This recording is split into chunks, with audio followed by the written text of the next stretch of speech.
Olá, pessoal, boa noite, tudo bem? Então, vamos dar continuidade aqui, não é, ao nosso grupo de estudos, onde a gente já começou, não é, está o capítulo 1, e hoje a gente vai fazer uma leitura coletiva do capítulo 1, continuar alguns trechos aí, tá? Eu acredito que a gente não vai conseguir terminar ainda hoje esse capítulo, porque ele é bem extenso, né? Mas parte do que a gente vai lendo aí, eu acredito que dá para trazer algumas reflexões, né? Alguns conhecimentos que certamente vão poder ajudar aí a gente, nos ajudar nos atendimentos, tá bom? Bem, então vamos lá, ó, vamos fazer essa leitura coletiva.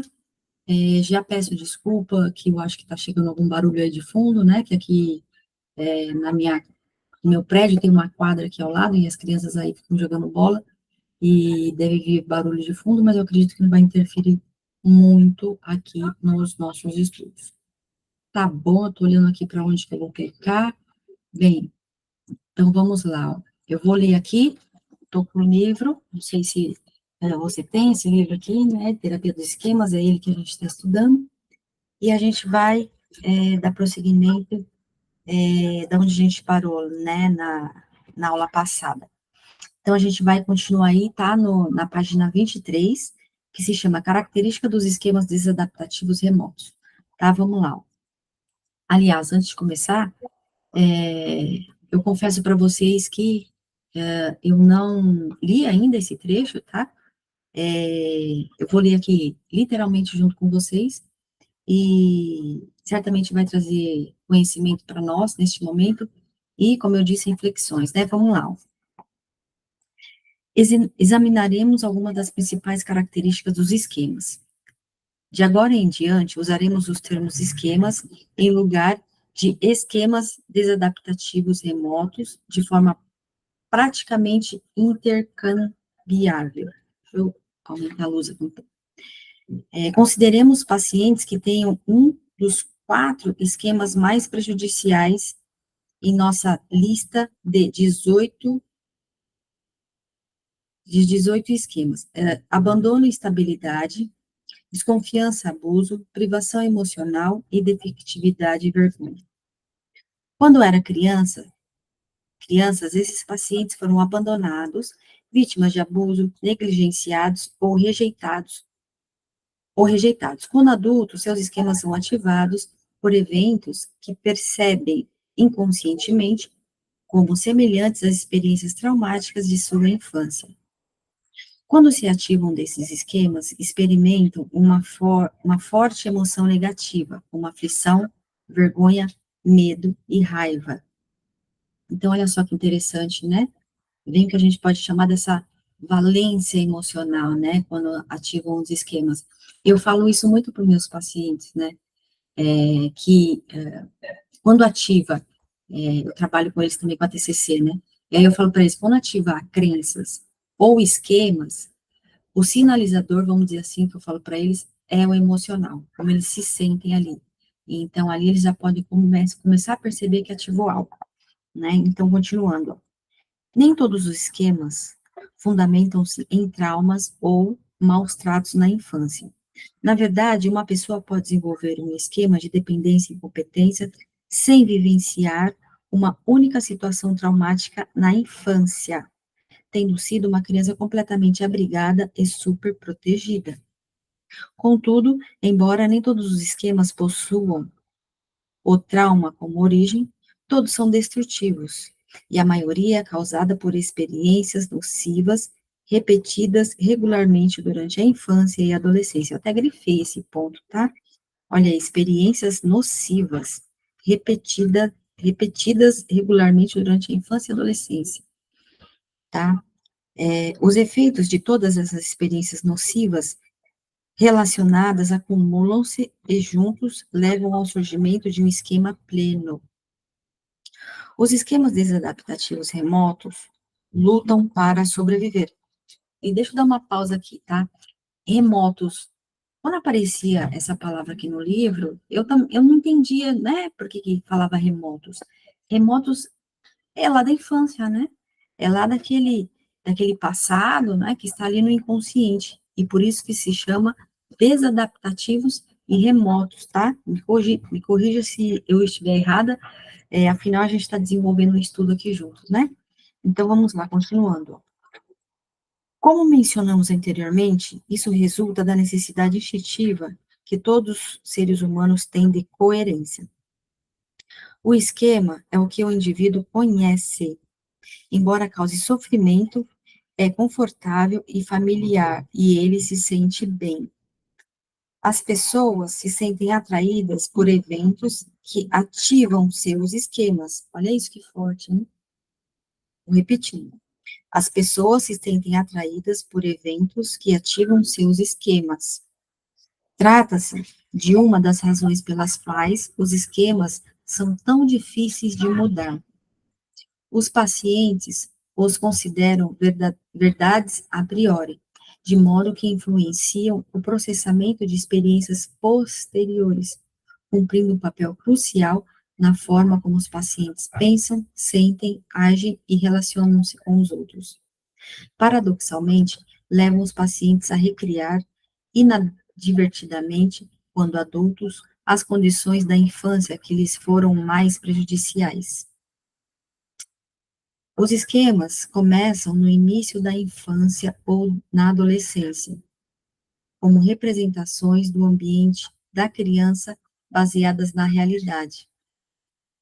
Nossa experiência mostra que os esquemas pessoais refletem com bastante precisão o seu ambiente remoto. Por exemplo, se um paciente nos diz que quando criança sua família era fria e pouco afetiva, geralmente tem razão, mesmo que possa não entender por que seus pais apresentavam dificuldade de demonstrar afeto ou expressar sentimentos. As razões por ele atribuídas aos sentimentos dos pais podem estar equivocadas, mas sua sensação básica sobre o clima emocional e sobre como foi tratado quase sempre é válida. A natureza disfuncional dos esquemas tende a aparecer em momentos posteriores da vida, quando os pacientes continuam a perpetuar os esquemas que contribuíram nas interações com outras pessoas, embora suas percepções não sejam mais adequadas. Os esquemas desadaptativos remotos e as formas desadaptativas com que os pacientes aprendem a enfrentá-los inúmeras vezes estão por trás de sintomas crônicos do eixo 1, como ansiedade, depressão, uso de drogas e álcool e transtornos psicossomáticos. Os esquemas são dimensionais, têm diferentes níveis de gravidade e penetração. Quanto mais grave o esquema, maior é o número de situações que podem ativá-los.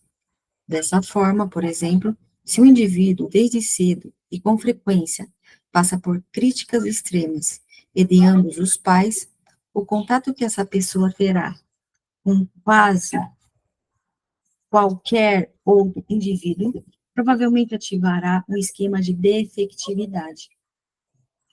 Se a experiência de crítica surge mais tarde na vida, de forma ocasional, leve e de parte de apenas um dos pais, essa pessoa tem menor probabilidade de ativar o esquema mais tarde. Por exemplo, o esquema pode ser ativado apenas por figuras de autoridade exigentes do mesmo gênero do pai. Além disso, quanto mais grave o esquema, mais intenso costuma ser o sentimento negativo quando se ativa esse esquema, e mais tempo ele durará. Como já mencionado, há esquemas positivos e negativos, bem como esquemas remotos e posteriores. Deixa eu dar uma pausa aqui. Esses posteriores são esquemas que surgem de um esquema já pré-existente, tá? Então, por exemplo, o esquema que a pessoa desenvolveu na infância, desse esquema, na adolescência, pode desenvolver um outro esquema a partir desse esquema primário, digamos assim, tá? E aí, por isso que ele fala aqui, ó, de esquemas posteriores. Nosso foco está quase que exclusivamente em esquemas desadaptativos remotos, de forma que não descrevemos os esquemas positivos posteriores em nossa teoria. Todavia, alguns autores afirmam que para cada um de nossos esquemas desadaptativos remotos, há um esquema adaptativo correspondente. ver teoria da polaridade, de Eliot e Eliot-Lassen, 97. Por outro lado, considerando-se as etapas psicossociais de Erikson, 1950, poder-se-ia afirmar que a resolução bem-sucedida de cada etapa resulta em um esquema adaptativo, ao passo que a não resolução de uma etapa leva a um esquema desadaptativo. Não obstante, nossa preocupação neste livro é com a população de pacientes de psicoterapia com transtornos crônicos e não com a população normal. Portanto, tratamos, sobretudo, de esquemas desadaptativos remotos, que acreditamos estar por trás da patologia da personalidade. Interessante, né? O que ele vai trazendo, né, a respeito de falar somente dos esquemas desadaptativos, né, e remotos, e não falar do esquema posterior, né, porque é o que ele diz aí no final, que são os esquemas desadaptativos que está por trás da patologia da personalidade, né, por isso que é bem legal estudar o livro, né, porque traz muita informação, muitas informações ricas, né, então vamos lá, as origens dos esquemas. Necessidades emocionais fundamentais. Propomos, fundamentalmente, que os esquemas resultam de necessidades emocionais não satisfeitas na infância. Postulamos 5 necessidades emocionais fundamentais para os seres humanos. 1. Vínculos seguros com outros indivíduos, inclui segurança, estabilidade, cuidado e aceitação. 2. Autonomia, competência e sentido de identidade. 3. Olá, Raquel, boa noite, Raquel. Desculpa não ter te falado, viu, Raquel? Porque em outra tela, seja bem-vinda. Bem, continua. 2. Autonomia, competência e sentido de identidade. 3. Liberdade de expressão, necessidades e emoções válidas. 4. Espontaneidade e lazer. E, por fim, 5. Limites realistas e autocontrole. Acreditamos que essas necessidades são universais. Todas as pessoas as têm, embora algumas apresentem necessidades mais fortes do que outras.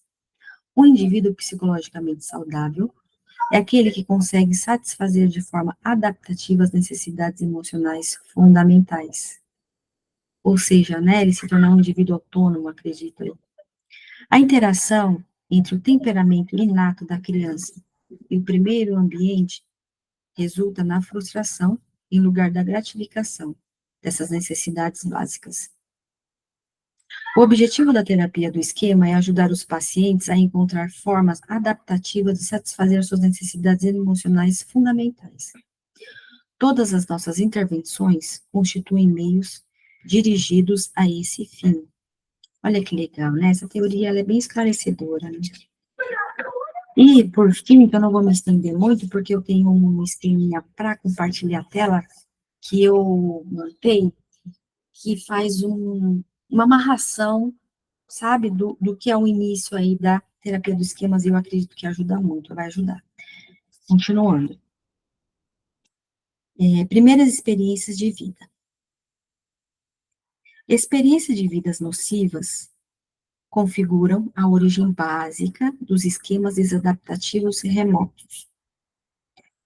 Os esquemas desenvolvidos mais cedo e mais forte geralmente se originam na família nuclear. Em grande medida, as dinâmicas da família de uma criança, de uma criança, são a dinâmica de todo o seu mundo remoto. Quando os pacientes se encontram em situações adultas que ativam os esquemas desadaptativos remotos, o que vivenciam é um drama na infância e, em geral, com um dos pais. Olha, eu vou até grifar isso aqui. Situações adultas que ativam os esquemas desadaptativos remotos é o que vivenciaram ó, o drama na infância, né, em geral, com um dos pais. Olha só que interessante, né? Outras influências como amigos, escola, grupos da comunidade e cultura ao seu redor tornam-se cada vez mais importantes à medida que a criança amadurece e podem ocasionar o desenvolvimento de esquemas. Contudo, os esquemas desenvolvidos posteriormente não costumam ser tão impregnados ou tão poderosos. O isolamento social trata-se do exemplo de um esquema que costuma se desenvolver posteriormente na infância ou na adolescência, o que pode não refletir as dinâmicas da família nuclear. Observamos 4 tipos de experiências no início da vida que estimulam a aquisição de esquema. A primeira delas é uma frustração nociva de necessidades, ocorrida quando a criança passa por muito poucas experiências boas, nossa, e adquire esquemas como privação emocional ou abandono por meio de déficits no ambiente no início de sua vida. O ambiente da criança carece de sensações importantes, como estabilidade, compreensão e amor. O segundo tipo de experiência de vida remoto, que engendra esquema, é a traumatização ou vitimização. Nesse caso, causa-se um dano à criança, ou ela se transforma em vítima e desenvolve esquema como desconfiança e abuso, defectividade, vergonha ou vulnerabilidade ao dano. No terceiro tipo, a criança passa por uma grande quantidade de experiências boas. Os pais lhe proporcionam em demasia, algo que moderadamente seria saudável. Com esquemas como dependência, incompetência ou arrogo e grandiosidade, por exemplo, a criança raramente é maltratada. Olha que interessante, essa eu não sabia. Uau! Né, que é o oposto, né? A gente interpreta como um ambiente nocivo, né, que causa esquemas desadaptativos, e não, né? A criança pode ter crescido em um ambiente, ó, bom, né, digamos assim, ó, experiências boas. Então, quando a gente aplica o questionário, né, para os pacientes, e aparece ativado, de repente, esquema de arrogo e grandiosidade, ou dependência e incompetência, olha aí, significa que raramente houve maltrato, né, na infância, raramente é maltratada, olha só. Em lugar disso, é tratada com demasia e indulgência. Não se atende às necessidades emocionais de autonomia ou limites realistas. Os pais podem estar exageradamente envolvidos na vida da criança. Superprotegê-la, olha, eu ia falar isso agora. Superproteção ou dar-lhe liberdade e autonomia sem limites. Ou seja, não tem limite, né? Não sei como o Winnicott fala, né? Pais ou a mãe suficientemente boa, né? É a mãe extremamente boa, né? Que fica sem limite, né? E também, e aí entra também naquela frase, né, que diz a diferença entre o remédio e o veneno é a dose, né? Então, assim, é delicado, né? Cuidar, delicado, educar, né? Continuando. O quarto tipo de experiência de vida que origina esquemas é a internalização ou identificação seletiva com pessoas importantes. A criança identifica-se seletivamente e internaliza pensamentos, sentimentos, experiências e comportamentos dos pais. Por exemplo, 2 pacientes buscam tratamento, ambos vítimas de abuso infantil. Quando crianças, o primeiro paciente, Ruth, sucumbiu ao papel de vítima. Quando seu pai lhe batia, ela não reagia. Em lugar disso, tornava-se passiva e submissa. Era vítima do comportamento abusivo do pai, mas não o internalizou. experimentou o sentimento de ser vítima, sem internalizar o sentimento de ser abusadora. O segundo paciente, Kevin, reagia ao abuso do pai, identificava-se com ele, internalizava seus pensamentos, sentimentos e comportamentos agressivos e acabou por se tornar ele próprio abusivo. Forte isso, não? Que delicado. E o quanto, de maneira velada, isso aparece no setting terapêutico, vamos dizer assim, né? E aí é onde, vamos dizer assim, de uma certa forma exige a expertise do terapeuta, né? Que é chamado de raciocínio clínico, né?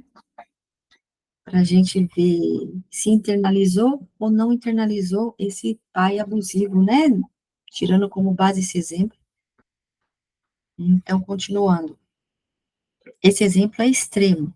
Na realidade, a maioria das crianças absorve a experiência de ser vítima, bem como alguns dos pensamentos, sentimentos e comportamentos de adultos maldosos. É verdade. A maioria das vezes repete, né, padrão, né?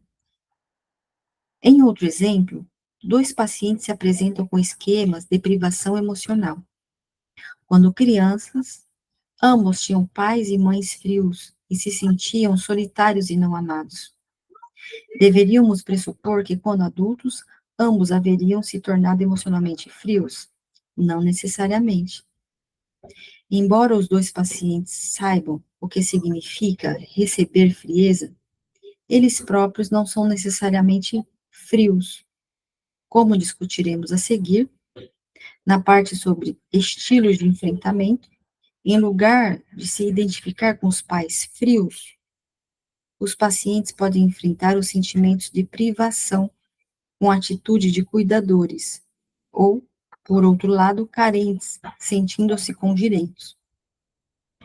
Nosso modelo não pressupõe que as crianças se identifiquem e internalizem tudo que os seus pais fazem. Em lugar disso, observamos que elas se identificam e internalizam seletivamente certos aspectos de pessoas que lhes são importantes. Interessante essa seleção, né? O que será que orienta, né? Internaliza, não internaliza? Interessante, né? Algumas dessas identificações e internalizações se tornam esquemas, modos ou estilos de enfrentamento. Olha só, legal isso aqui, né? Acreditamos que o temperamento determine, em parte, se o indivíduo irá se identificar e internalizar as características de uma pessoa importante. Pronto, olha aí, o temperamento, né? Tá. Por exemplo, é provável que uma criança com temperamento distímico não internalize o estilo otimista de um de seus pais para lidar com o infortúnio. O comportamento do pai ou da mãe é tão contrário à disposição do filho que este não pode assimilá-lo. Olha só que interessante, entra então a questão do temperamento, né? O temperamento, ele é da pessoa, né? Particular, né? É dela. Interessante, interessante. E aí, já para chegando pro finalzinho, né, da leitura coletiva, só vou ler mais esse ponto aqui, que é o título Temperamento Emocional, tá? Tá na página 26, tá? E aí, domínios a gente deixa para a próxima aula. Ó, temperamento emocional. Olha aí que vai falar do temperamento, legal, hein? Outros fatores, além do ambiente remoto da criança, também cumprem papéis fundamentais no desenvolvimento de esquemas. O temperamento emocional é especialmente importante. Como a maioria dos pais percebe com rapidez, cada criança tem uma personalidade ou temperamento singular e distinto desde o nascimento. Algumas são mais irritadiças, outras são mais tímidas e outras ainda mais agressivas. Há muitas pesquisas que sustentam a importância das bases biológicas da personalidade. Por exemplo, Kagan e colaboradores, né, que são autores aí, né, geraram um corpo de pesquisa sobre traços de temperamentos presentes na primeira infância e concluíram que esses são bastante estáveis com o passar do tempo. A seguir, eis algumas dimensões de temperamento emocional que, segundo nossa hipótese, podem ser amplamente inatas e relativamente imutáveis, se tratadas somente por meio de psicoterapia. Olha só que interessante. Então, ele traz aí, né, ó, uma pessoa com uma personalidade lábil pode desenvolver um outro lado de não reativo, né? O distímico, o otimista, o ansioso, o calmo, olha só, né? Arremetendo um pouco a Jung, luz e sombra, né? Ânimo e ânimo, a contradição aí, né? Essa dicotomia que existe dentro do ser humano, né? Obsessivo, distraído, passivo, agressivo, tímido, sociável. Pode-se pensar em temperamento como a combinação única que cada indivíduo possui de pontos nesse conjunto de dimensões, bem como outros aspectos do temperamento certamente identificados no futuro. O temperamento emocional interage com eventos dolorosos da infância na formação de esquemas.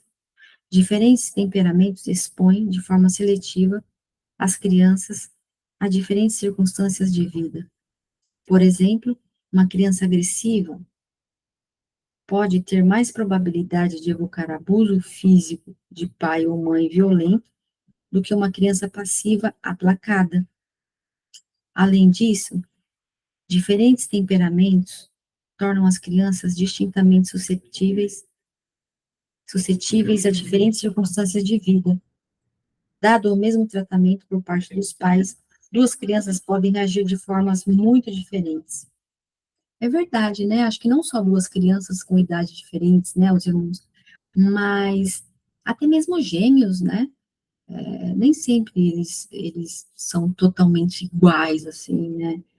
Enfim, aí é onde entra a questão do temperamento, né? Consideremos, por exemplo, dois meninos, ambos rejeitados por suas mães. A criança tímida se esconde do mundo e se torna cada vez mais retraída e dependente de sua mãe.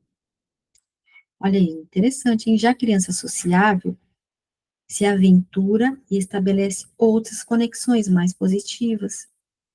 Na verdade, a sociabilidade mostrou-se um traço de destaque em crianças com alta capacidade de recuperação, que prosperam apesar de abusos e negligências. Olha que legal isso.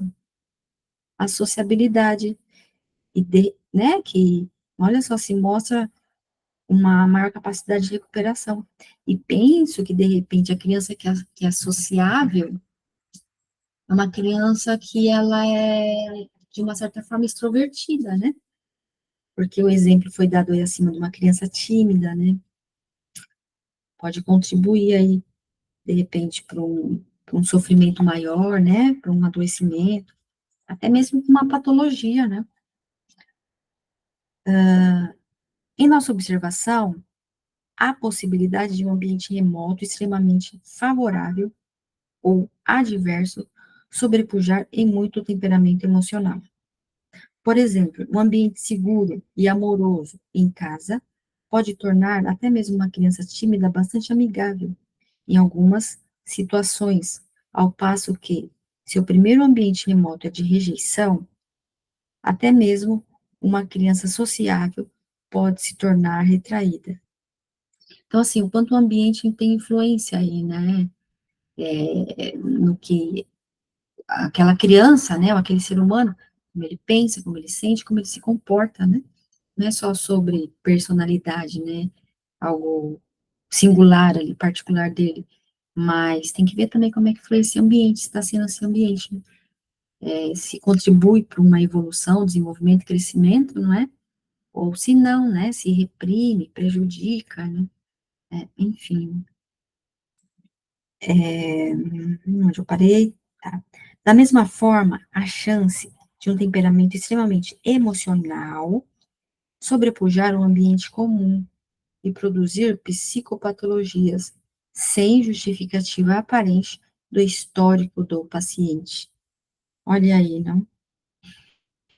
Olha, e é legal, assim, quando ele fala do temperamento emocional, né? Interessante, emocional. Por que não racional, né? Enfim, daqui a pouco vem a resposta. Então, ó, eu vou parar por aqui para não estender muito essa leitura coletiva. E aí, o que eu quero mostrar agora é um esqueminha que eu fiz para ficar bem didático, né? E é muito bacana, né? A gente criar grupo de estudos aí, porque o quanto a gente aprende, né? O quanto a gente vai contribuindo cada vez mais com os atendimentos, né? Com os pacientes.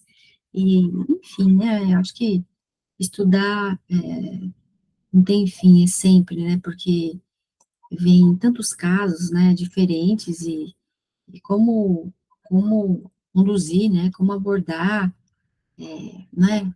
Preciso ter ferramentas aí, não é?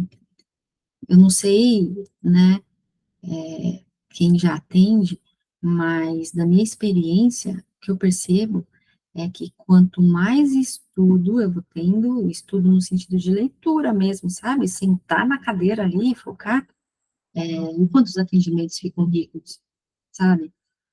E fecho dizendo que essas teorias comportamentais, né, TCC, terapia dos esquemas, pretendo futuramente entrar na ACT, DBT, né? Eu percebo que é para paciente que está começando, porque eu atendo pacientes que já têm 4, 5 anos de atendimento, fica um pouco na superfície, sabe? Eles pegam o que é crenças, o que são crenças, o que são esquemas, e aí quando o paciente ele já está um bom tempo, ele fala, tá, eu entendi, que mais, né? Eu já entendi que tem isso dentro de mim. E aí eu acredito que outras teorias mais humanistas, mais profundas aí, né? Jung traz muitas respostas também, né? Enfim, eu percebo que quando a pessoa, pronto, fecho dizendo, tá? Quando a pessoa sai de um sofrimento, né? E quando a terapia deixa de ser tratamento, né? Eu penso que ela já vai para um olhar de uma vida com mais significado, sentido e propósito, é isso. E aí eu percebo que caminha um pouco para a psicologia positiva até mesmo, sabe? Enfim, reflexões, reflexões. Deixa eu compartilhar agora rapidamente, ó, esse esquema aqui que eu desenvolvi de uma forma até que didática, que contribui aqui para a nossa reflexão, e pretendo também utilizar como psicoeducação com os pacientes, tá? Deixa eu aumentar aqui, ó, vamos lá.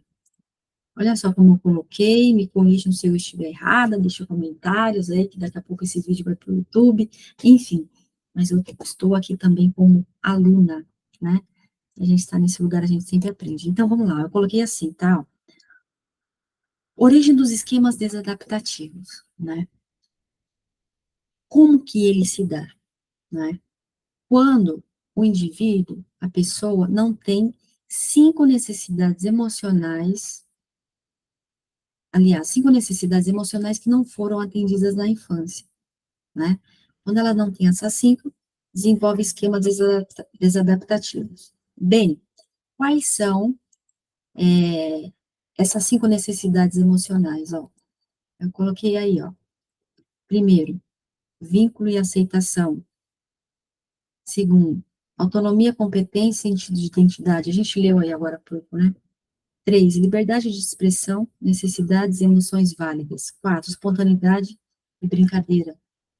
Quinto e último, limites realistas e autocontrole. Tá?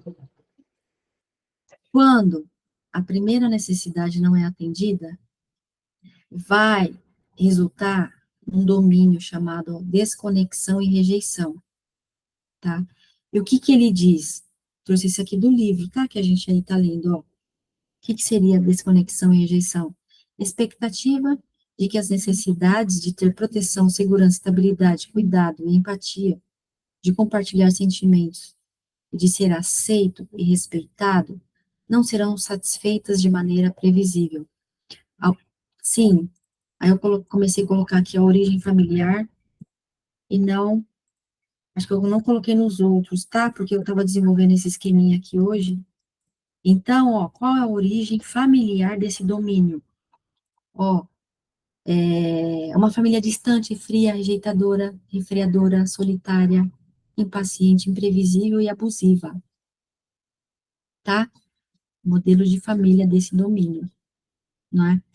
E aí, ó, desse domínio vai dar origem, aliás, vai dar origem a 5 esquemas desadaptativos. E aí eu coloquei aqui, ó, quais são eles?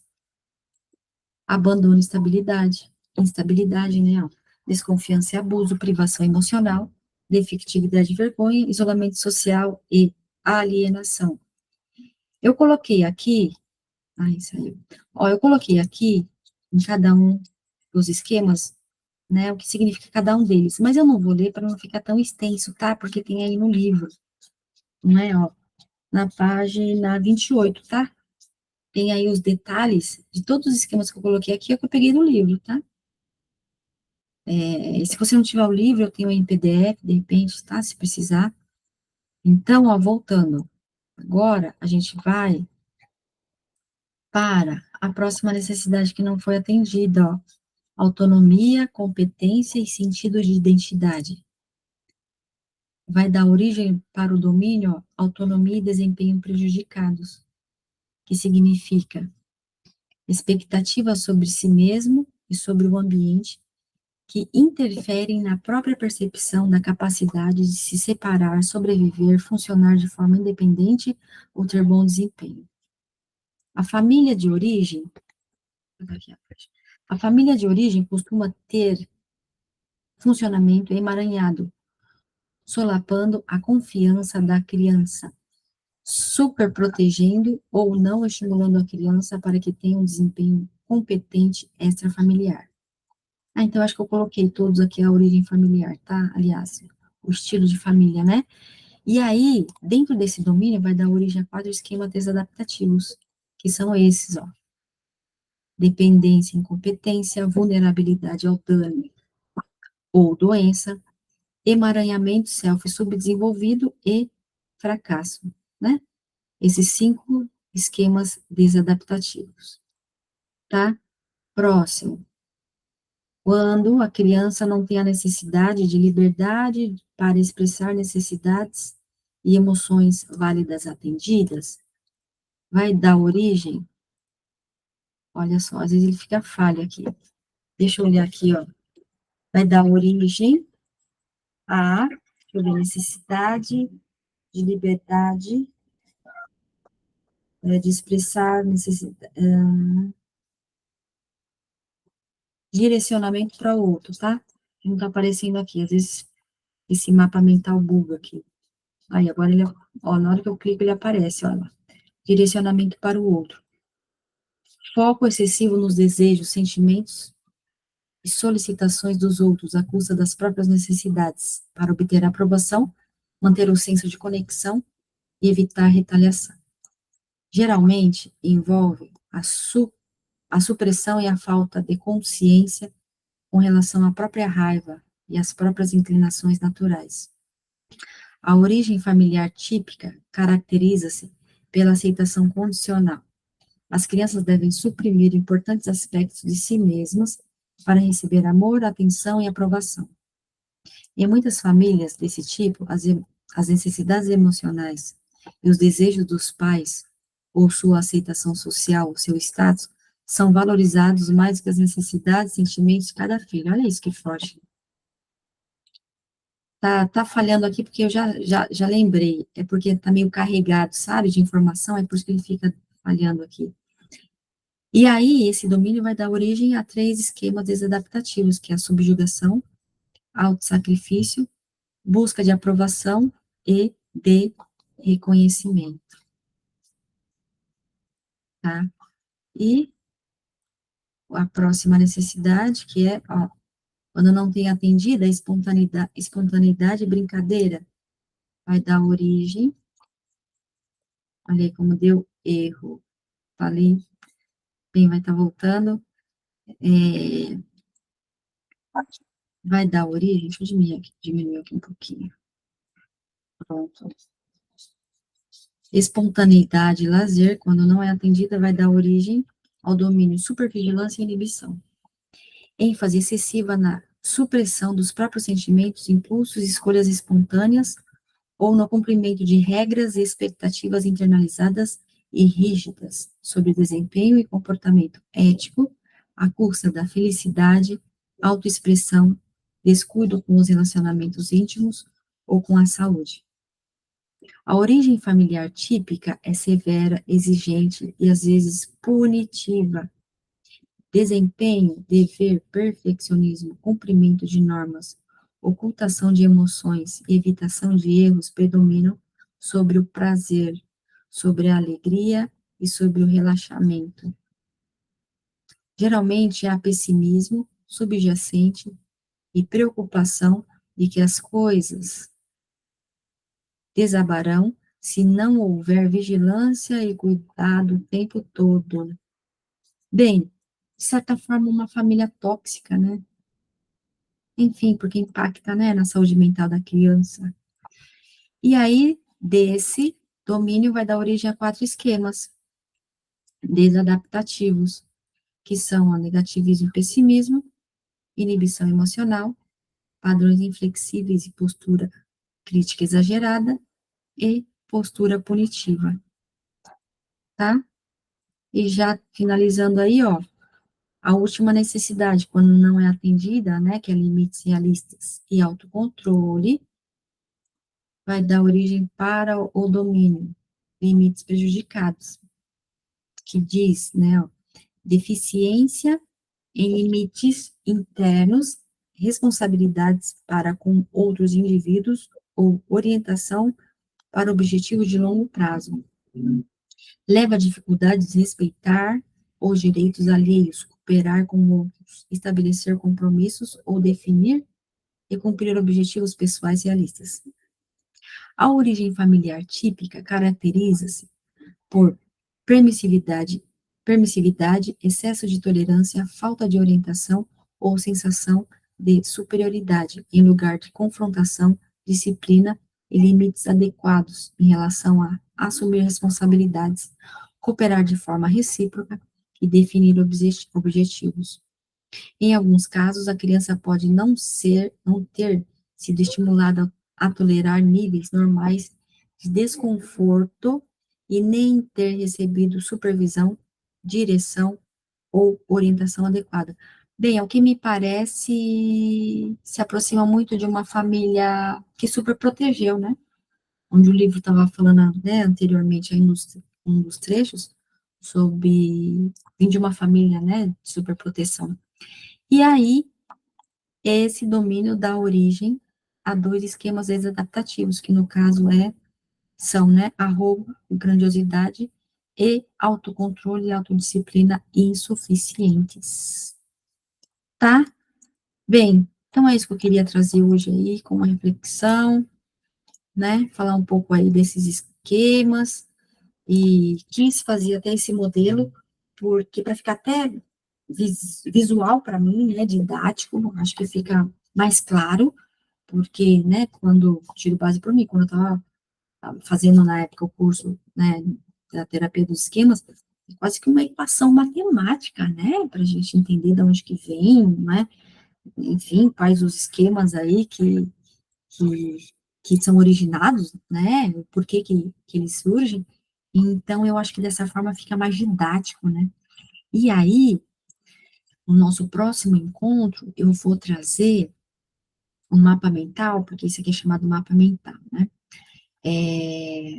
onde eu vou falar sobre os modos, aliás, antes, eu vou falar sobre os estilos de enfrentamento e os modos, né, que é uma sequência, né, desse mapa aqui que eu trouxe.